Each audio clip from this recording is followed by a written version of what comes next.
In a bustling city, Officer Whiskers, the bravest police cat, was known for his sharp instincts and swift paws.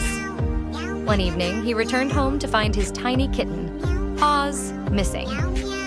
A note left behind read, "We've taken Paws. Come alone."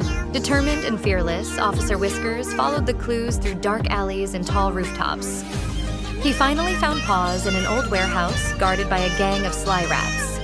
With a fierce leap and a few swift swipes, Officer Whiskers scared the rats away and scooped up Paws. Reunited, they scampered home, where Paws curled up safely beside Officer Whiskers.